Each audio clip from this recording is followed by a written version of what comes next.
Founderology, and today I am thrilled about our guest. He has been named the Michael Jordan of pizza throwing, a 13-time world champion. He was named the official United States ambassador of Neapolitan pizza. He's a certified master instructor.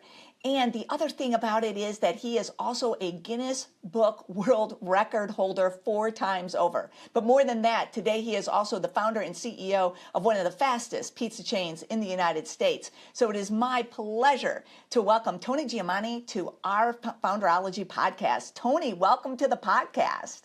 Hey, thanks for having me.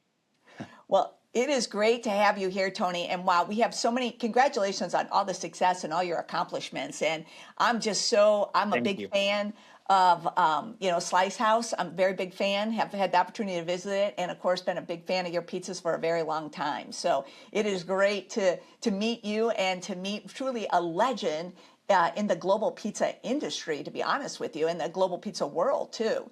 So thanks for joining us. Thank you very much. You know, Tony, one of the things that we are trying to do with the Founderology podcast is to really talk about this idea of being stuck in the middle. Because as we know with working with founders is that, every founder kind of goes through their growth cycle. They go through their expansion cycle. But somewhere along the way, they also go into a cycle where they get stuck. And they have to make these critical decisions for where, to get from where they are to where they want to go. And obviously, with the amazing growth that you've had with Tony's and Slice House by Tony's, we're going to have a great conversation here today. But before we kind of go into being stuck, I thought it'd be great for everyone just to get a little bit more of a background about you and the amazing brands that you are building right now. Yeah, so I started in 1991, just got out of high school. My brother had the idea of opening up a pizzeria, and he opened up Paisano's Pizzeria shortly after I graduated.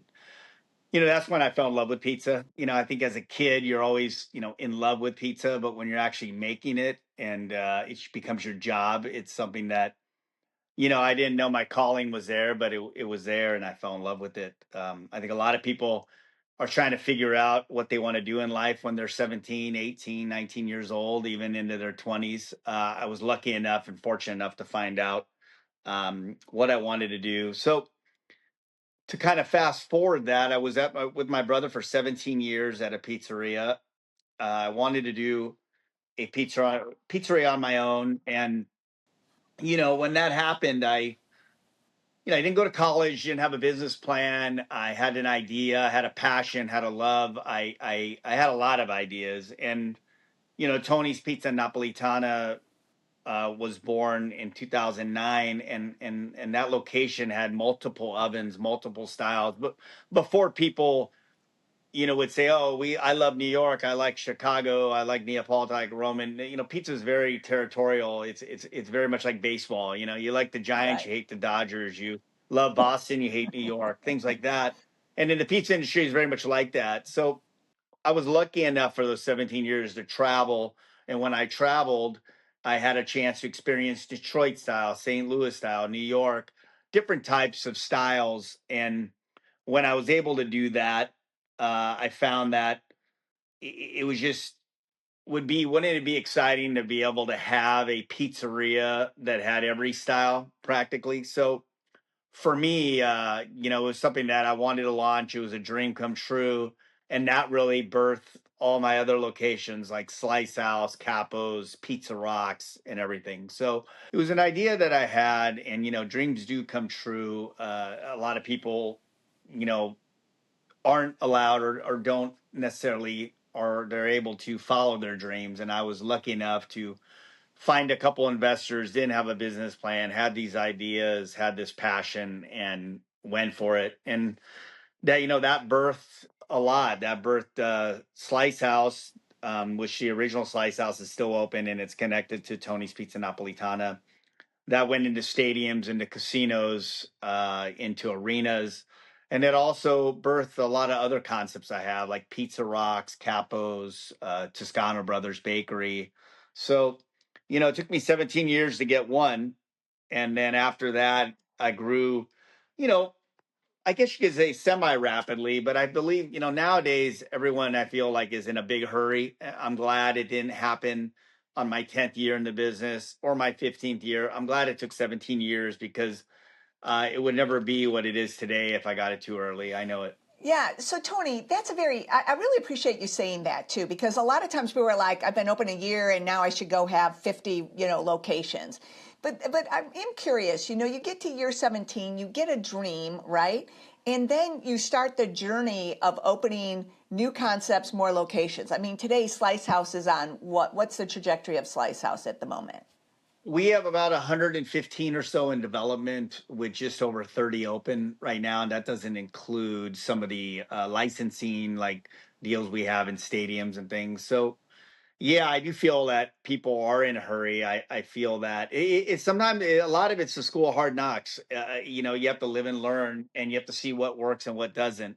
I've done those kitchens before. I've done 500 square foot footprints, 900, 1,200 to almost 10,000 square foot full service restaurants with full bars. So understanding concepts, either if it's in an airport or in the San Francisco Giants or in the Raiders, 49ers, you look at different operations and understanding them. It plays an important role when somebody comes to you and says, hey, what do you think about doing something Right. here?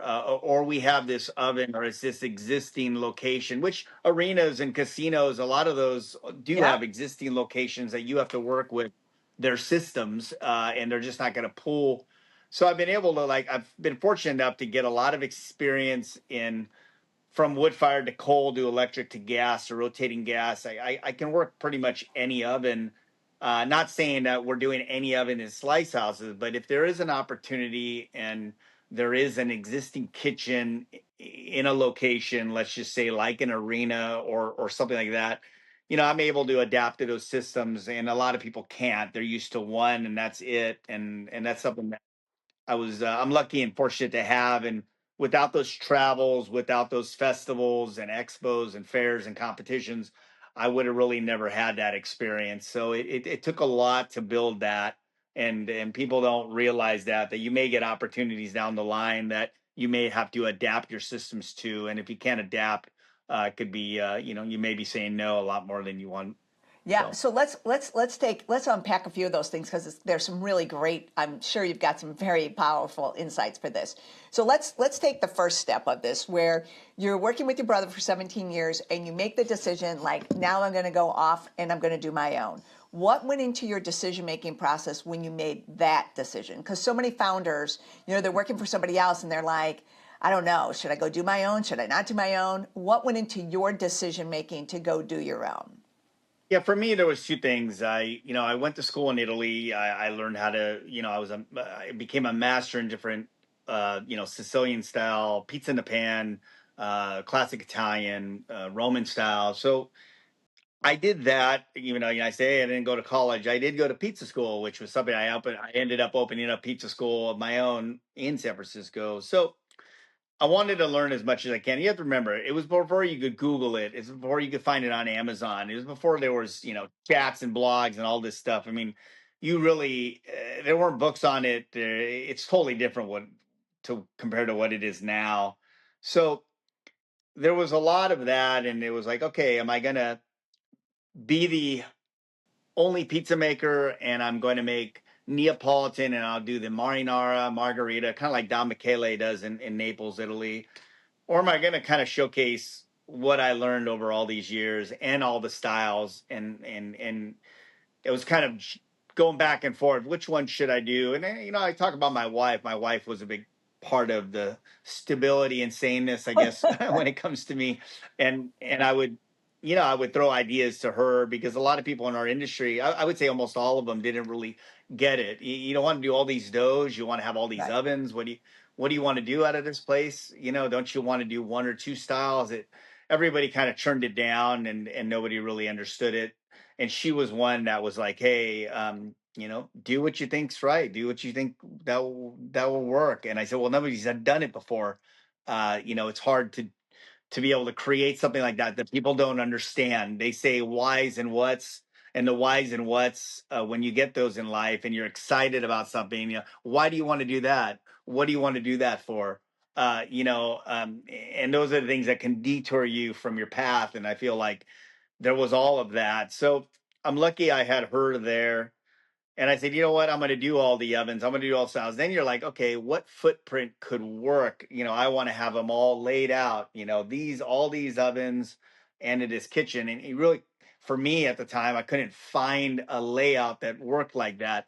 I found the location. I found San Francisco. I found Little Italy. I found a corner, but I really had to kind of put these ovens, not kind of have this showcase of ovens that you would see like when you walked in and you're like, oh wow. It was like I couldn't quite get that, but I was able to do what I wanted to do. And it was funny, you go into a city like San Francisco, you think of Chicago, LA, New York, and you're like, okay, they have everything.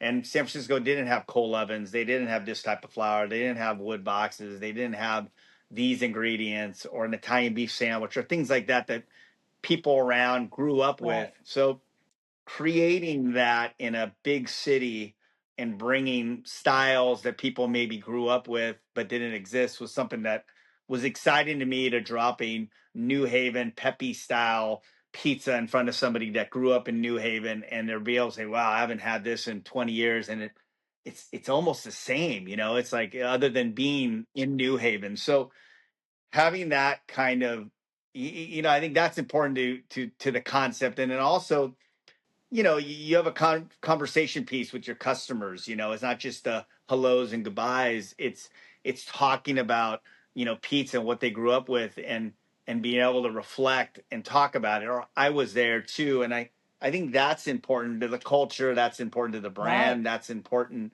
to the credibility of something that you create. And it's not something. Yeah, I've never been to Detroit. I've never been to Buddy's. I googled it and I make this pizza. How is it? No, I've been to Buddy's. I sat there. I saw the server coming out of those doors. I'm looking in to try to see like what ovens do they have, and I went looking for those, blue steel like pans, and I found the brick cheese. I mean, those are the conversations that you can get together with your customers to really kind of create some value there. That's real, and it's not just like I said. You just didn't Google it or like saw it on Instagram and say, "Yeah, I think I pulled it off." I mean, I think those in stories are important, to your everyday So operations. important in that connectivity, right? So now you've got Tony's going, and it's a wild success. I mean, I've been there, I've seen the lines, I've waited in the lines, and it is an extraordinary experience for, as it's going, right? And then you get to another point, right? And the next point is, hey, by the way, you've written some award-winning books, the Pizza Bible, which everyone should read. You're continuing to compete, but then you make a decision that, hey, we want to grow Slice House. So what kind of decisions go into growing Slice House then? So, so we have Tony's. It's a full service restaurant. It's we have dining, of course, but the to go element, the fast casual element didn't exist. It was more, welcome to Slice House. Your host seats you. You have your server. What were people upset about? Convenience. Maybe they didn't want to sit down for 45 minutes or an hour. Maybe they wanted to grab and go. uh, a kid who was maybe 18 versus somebody that was at 38. 18 was like, it's a little too nice. It's a little, and it's okay. I want to service my customers. So Right. I listened to my customers, or were there slices, was it under $10? Was everything over $10? So I looked at Tony's, I looked at everything we didn't have, and right next to it, there was a deli that I bought relatively quick. I bought it, I would say, within 7 or 8 months after opening Tony's, and I made that the original coal fire pizza and slice house, which was really satisfying all the customers that maybe didn't like Tony's, or maybe it wasn't what they were looking for. So there was an element of that I kind of started with, fast casual, quick serve, and now all of a sudden I always call it, the fast and full. Fast casual meets full service, connected to each other, and you have the best of both worlds. So with that said, I went from one store to two stores relatively quick. I would say within a year. 2009 was Tony's. 2010 pretty much was Slice House. Then you started kind of seeing that growth of more opportunities like casinos and other things. So I think that, having that option it was easier to build. It was faster, more affordable, less risk. So when you looked at Slice House, that really kind of birthed a lot of other opportunities that I wouldn't have had if I just had Tony's. Yeah. So this idea of being adaptable really does continue to kind of pull the thread, right? Like you're adaptable, you're continuing to be adaptable, and now you're taking Slice House into non-traditional locations and being open for opportunities, right? And then then you hit about COVID time, right?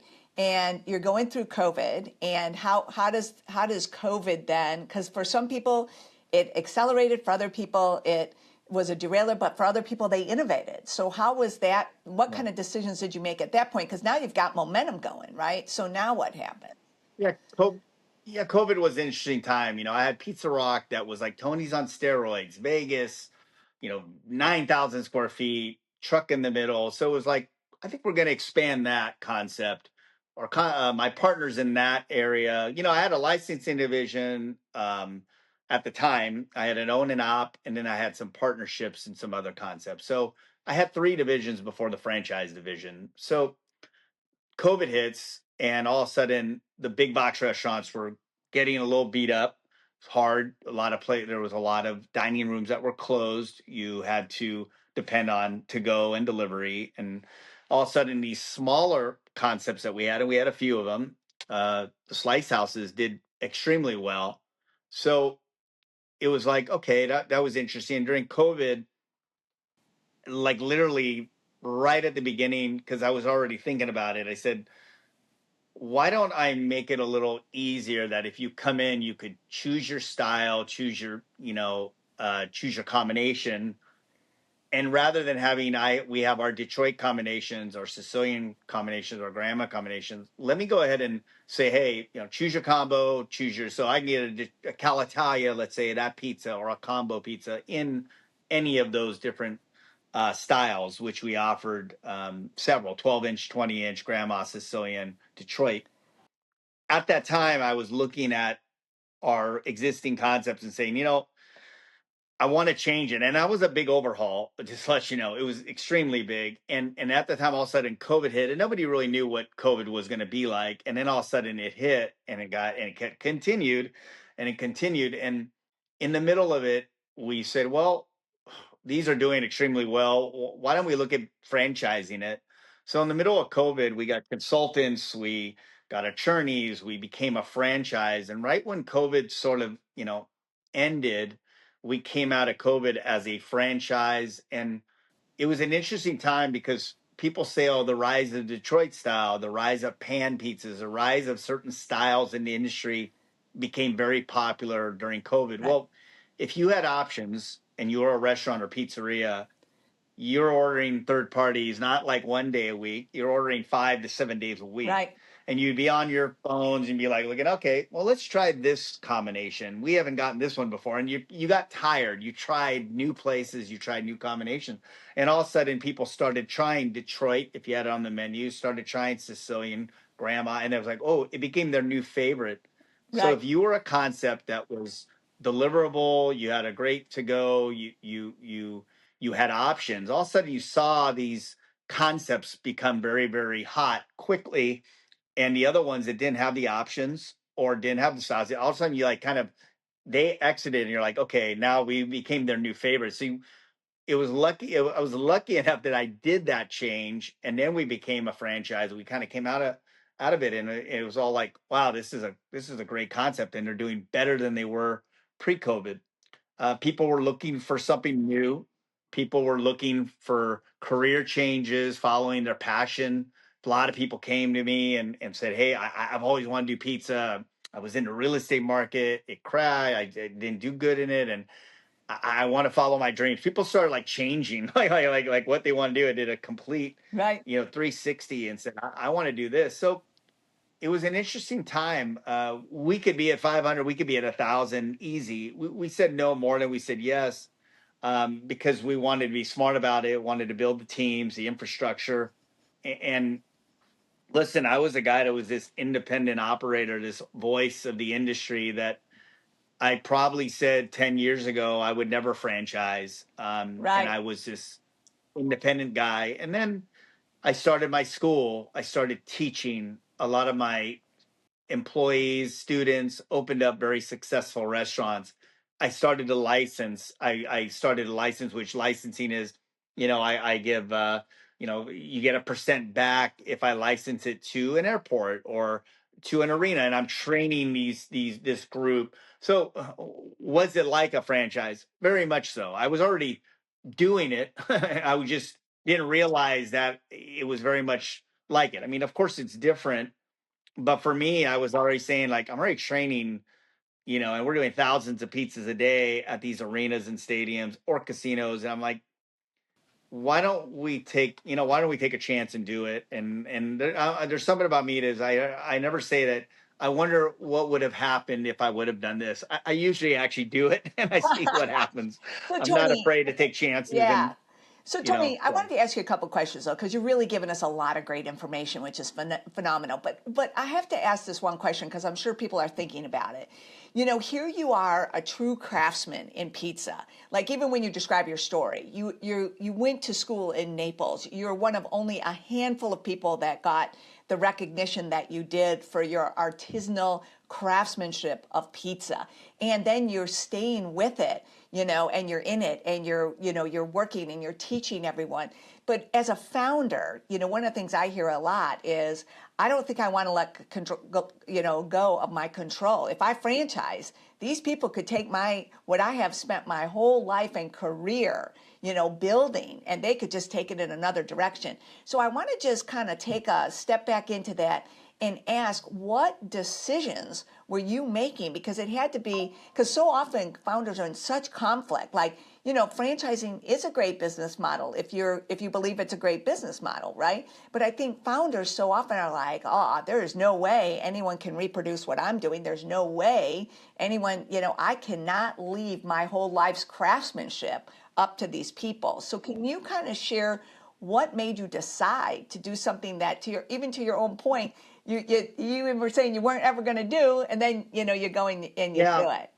there's there's a lot of answers to that question. Yeah. It's the thing I deal with every day. It's the heartaches, the headaches, the stomach aches, everything, and it's having trust and faith in your partners. And it's really challenging for me. The consistency, the quality.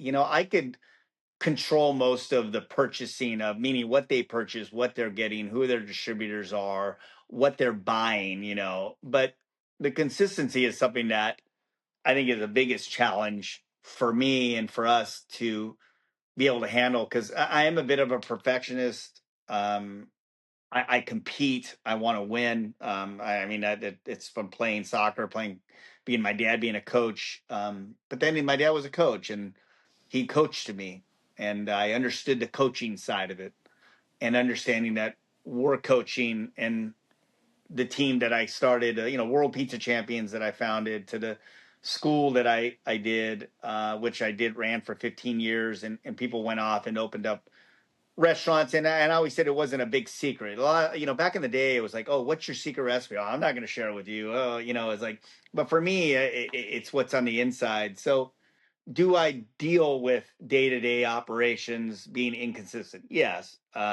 Does it bother me? It totally does. And I try to fix it. We try to build our team the best we can. The infrastructure, the Bills, the Chef Anthony's, the Erics, Tom's. When you look at my team that goes out, and we give as much support as we can, it's all about your team. It's not about you. There's so many people say it's not about me, it's about we. That's a term that has been used in the industry by somebody that's really special, a guy named John Arena. And I think that once you get beyond that, and past that, that it's not just about me winning. No, it's about Laura winning. It's about Audrey winning. It's Ah, about Tiago opening up his restaurant, who's a worker for me. And I think that once you get past that, then you can understand how to build systems and teams. But then you have to look at systems that even get bigger, and the technology side of it. It's like, okay, you're strong in the food side of it, and you may be a great businessman, and I'm a front of the house person, but then there's the whole technology side of the business of the company. That some companies may say, "Oh, we're a technology focused company." I'm like, "Wait, I'm about the food, right? I want to make the best pizza you ever had."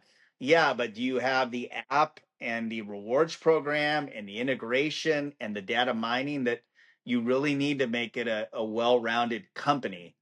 Whereas, yeah, I'm great at marketing. I could be out there, I can shake hands and kiss babies, but then there's the technology side that you're like, oh my God. So there's a lot to that. But I think that you have to have faith. You have to have trust, even though we all know we've all been screwed in the industry or by friends or in life by something. And sometimes you just have to try to get beyond that, and you have to try to choose the right partners and make them understand. So there's a lot to that. There's a lot Yeah. of, like, inner self that you just kind of have to breathe and relax and try to take a step back and lead by example, but at the same time be as stern as you can. So there's a lot to that, and I'm still learning, I'm still growing. There's times that you want to make a decision. I'm a decision guy. I can change if I go in my restaurant at Tony's. I'm like, wait a minute, this isn't right. I'm going to fix this tomorrow. Well, when it comes to a franchise and there's levels and, okay, I want to add this to the menu. Well, let's put on the brakes. Let's get to marketing and let's get here and let's go to our ops and let's make sure everyone's trained. And, there's so many layers that you have to get used to. For me, I think that's tough because the layers, and you're like, I'm a decision man. I could get this done tomorrow. Well, sometimes in the franchise world, it might take 6 weeks, Right, so, right. Well, or 6 months. 140, right. So, Yeah, so I think those things are kind of like, okay, I got to get used to this because yes. I'm the guy who usually can make that decision, but sometimes you can't be that fast, when it comes to certain parts of the franchise world. So Tony, let's keep kind of going there because look, you start out, you're with your brother for 17 years. You're a world champion, Guinness Book World Record holder. You write you go on and you're writing your books. Then you found, Slice House and several other concepts. So as you have been growing your business and diversifying your business, how have you changed personally as a leader? That's my first question. And then my second question is changing as a leader, and then what have you refused to compromise on, even though you continue to change as a leader? Yeah, I think working. I've always been, when I opened Tony's up, I knew what I was strong in. I knew what I was weak, and a lot of times you talk to operators, and they go from 1 to 2 stores. Well, there can't be two of me. Well, you need to be able to hire within. You need to be able to hire.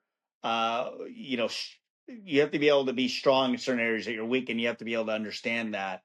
That's just like a wine program to a wine director to a bar manager to a general manager.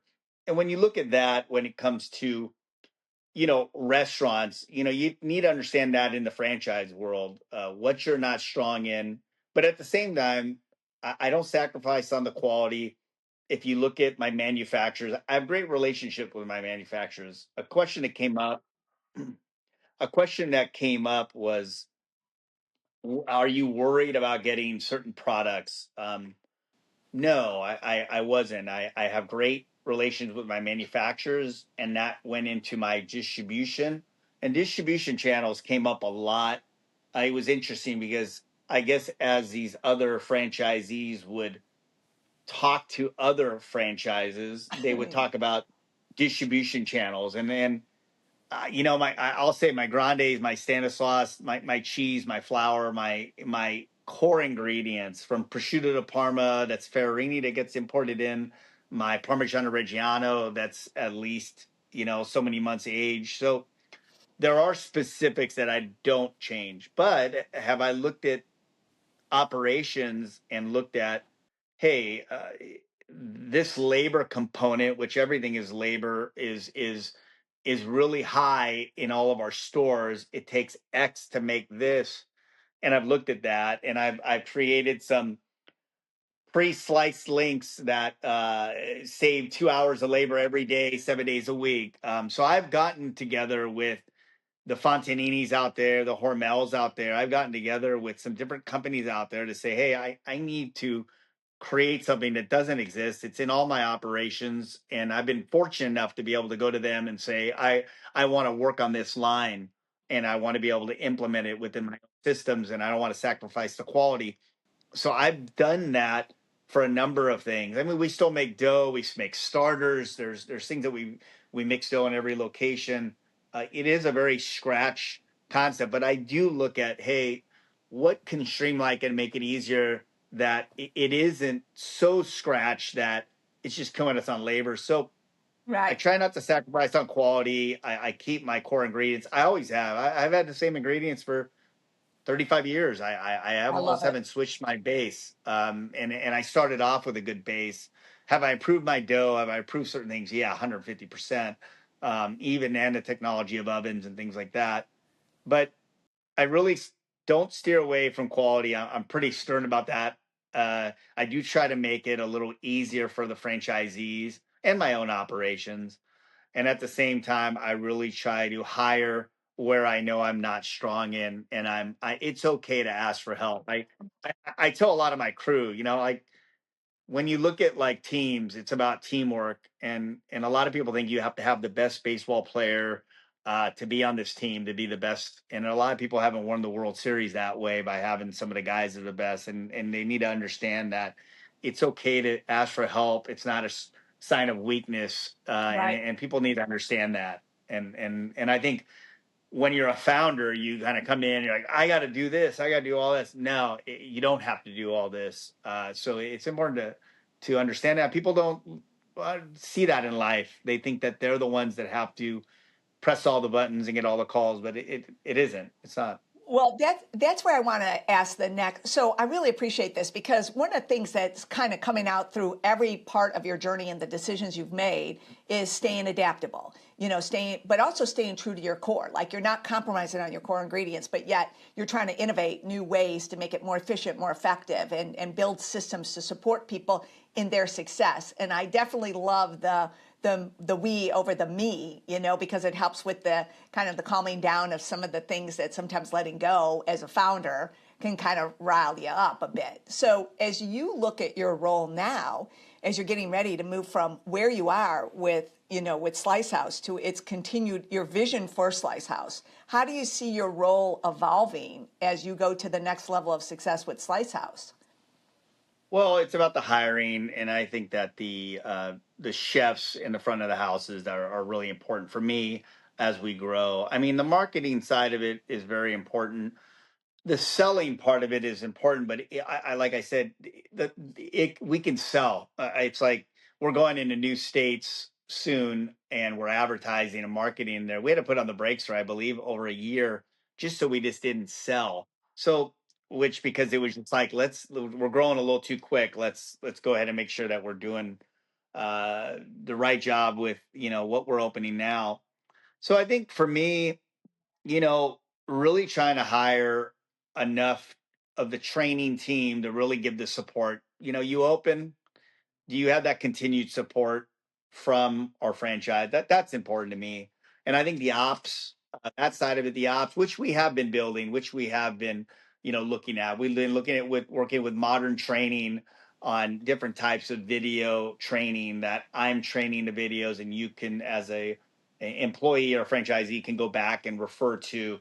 There's an AI component that is out there right now that is going to help with training as well, which is something that'll put a lot of pressure off me and my team once that Right. gets implemented. So there's a lot.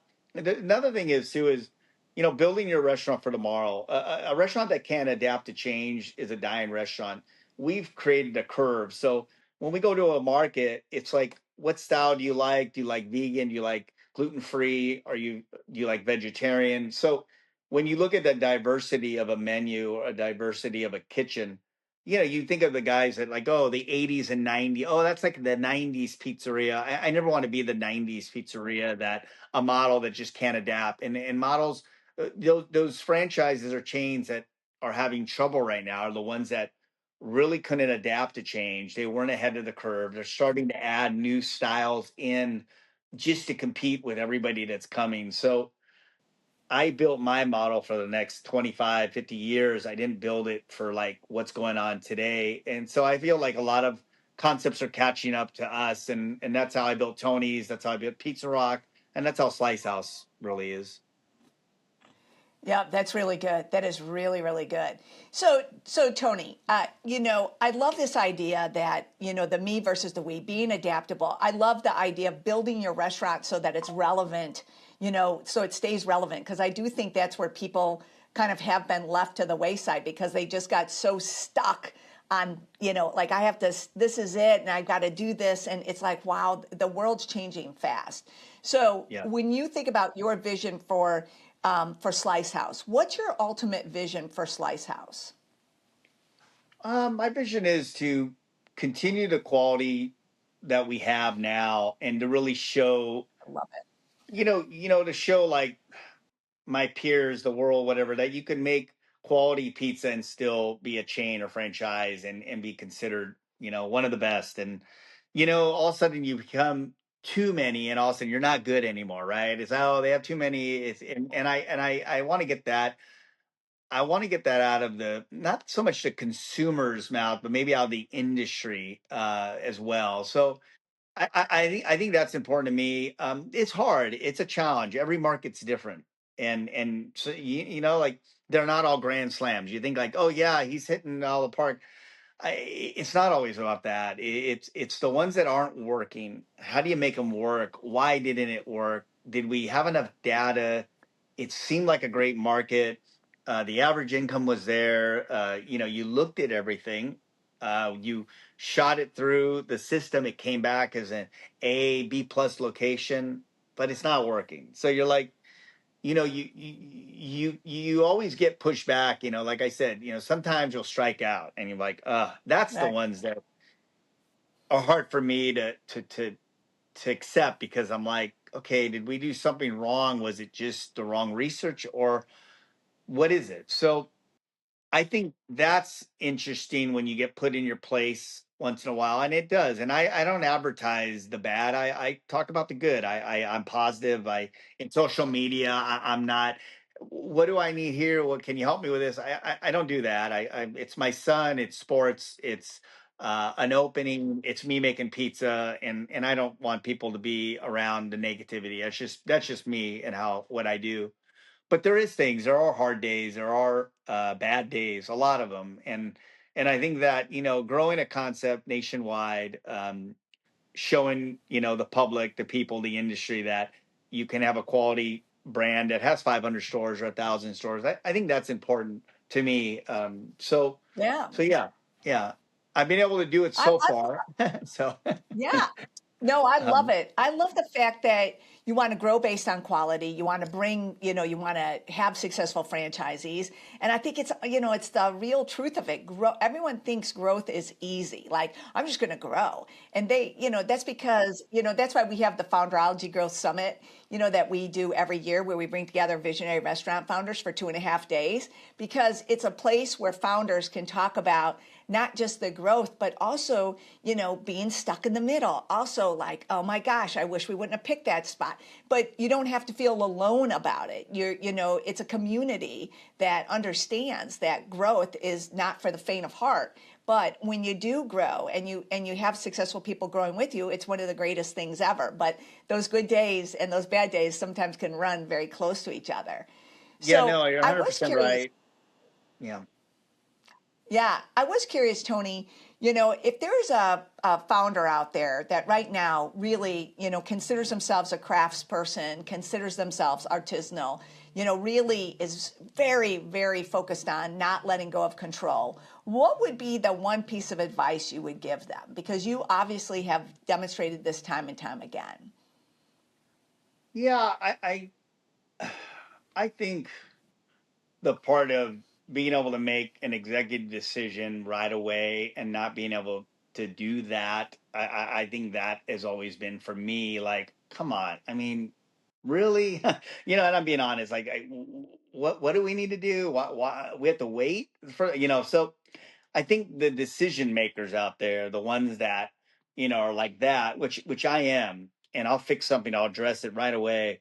when you're in a franchise, it just isn't like that. That there's layers, and I think that's hard, definitely hard to get used to, and I get upset about it on this, and I say like, why can't we? And then I get it, but I just sometimes I wish things were a little faster in that side of it, and it does take time, and it's hard to get used to that. I think that's a challenge to anybody that got into this and they said, hey, what should I expect? What do you think? I am going to be upset about within the systems. I think the technology side too is a bit out of your control, and there's a lot of hiccups in that arena that is not really your fault. It's just systems that are Right. growing, not POSs or things like that. Those have been good, but I'm talking about other things. I think that Right. can be a challenge because it's really out of your control a little bit, and it's out of your wheelhouse sometimes. So I think that could be always a challenge. But what's great is like a success story. I mean, one of our biggest success stories is somebody that wasn't in the pizza business, wasn't in the restaurant business. They were 40 years in another industry. They got into it it was a father, son, a family got into the franchise business, one of my franchisees, and they're one of our most successful franchisees that has multiple units open. So for me, I'm interviewing you. So, how many years have you been making pizza? I've never made pizza before. So have you been in the restaurant business? No. Have you ever worked in a restaurant industry? No. Okay, so what do you work in? I work in this industry. Okay, so have you ever signed a lease? Yeah, a little bit, but never built a restaurant, never been with contractors like that. Okay. So ADA, all that, so all of a sudden we're going into that. I'm like, hi, I don't know. They've never done it before. I mean, you know how hard it is, the restaurant industry. And Yep. all of a Yep. sudden now they're one of our biggest success stories, or one of our best partners that are killing it. And sometimes those success stories are the ones that kind of put me in my place, and I'm like, huh, wow, that's incredible. And it's the ones that you wake up to that you smile about. And then sometimes you have the operators that have operated for 30 years and do know the business and have signed a lease and don't sign personal guarantees and understand everything, and they're like, oh, okay, it's going okay. But it's interesting. You still get shot. You still get shocked Yep. even today, being in the business for almost 35 years, saying like, wow, it's pretty incredible to see that. So anybody could do it. Before I would say, oh man, you need all this experience, you need all this, and I've been put in my place, and I've been Yeah. proven Well, wrong now on that. drive. Yeah, yeah. Right. Drive. The Right, drive. passion, But love, and Tony, yeah, and passion, culture, love, your understanding the system, your culture system. too.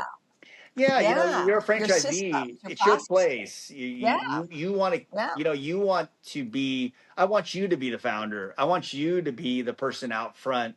I want them Yeah. to not look at it There like, you go. oh, this is a chain or franchise. I want you to make it a family establishment, or whatever you want to call it. I think that's important for them to understand that it's you too. It's not just me. Slice House by Yeah. Tony Gemignani. I want it to be, Slice House by Michael Margot. I want it to be Slice House by Vinny. Right. I want to be by anyone. So Powerful. I love that. I love that, Tony. I love the idea of getting people that are passionate, that are competitive, that are adaptable, much like you, but giving them the systems, the processes, the training, the support so they can be successful. And I think for the people that are listening out there, that's one of the biggest takeaways, right? It's not about me, it's about can I set people up for the we. And to do that, you have to have a team and you have to have systems and processes and really be focused on other success because their success becomes yours. yeah, my success is your So success is something I always said. And it's I interesting love that you say that. as you start growing, it's interesting to see the groups that have had whatever the Subways or the Wing Stops or the Jamba Juices that have systems that are giant, that you're this up and comer and you need to get the right inventory systems and things, and you're trying to implement that into your world so they understand that you aren't this new kid on the block. You do know what you're doing. So there's that side of it, that there's a lot of franchisees or operators out there that have come from companies that have systems that are big and expensive, and so if you don't have that, you need to get it, and you need to come to a realization that that's something that you're going to have to get really fast. I love that. I think that's the perfect mic drop, Tony, because we always say that, you have to be able to scale and standardize your standards. So if you can scale your standards, you can scale a system. But, and then you have to have all the other things that we've talked about today. And I know we can continue to talk. And it's always so funny to me, Tony, how fast time goes here. But I did want to say thank you so much for your insights, for your passion, for sharing your journey, talking about your critical decisions, and really bringing us onto the inside, under the hood of everything that you've done with all of your concepts, but most certainly Slice House. And we just want to wish you continued success in your journey. And if people wanted to find out more about you and more about Slice House, where would they go to find out that information? You can go to slicehouse.com or tonygemignani.com, TonyGemignani.com. Yep. Beautiful. Well, Tony, thank you so much for being here today. It's been a pleasure to meet the legend and have this time to talk to you, and wishing you and the entire team continued success with all of your initiatives, and most certainly with Slice House too. And for everyone listening, wow, there was a lot that we covered today, a lot of amazing information, a lot of great insights, the me versus the we. Listen to your guests. My success is your success, and the list goes on. So thank you for joining us. Until next time, continue to go out there and build your brand to break through. Thank you for joining us.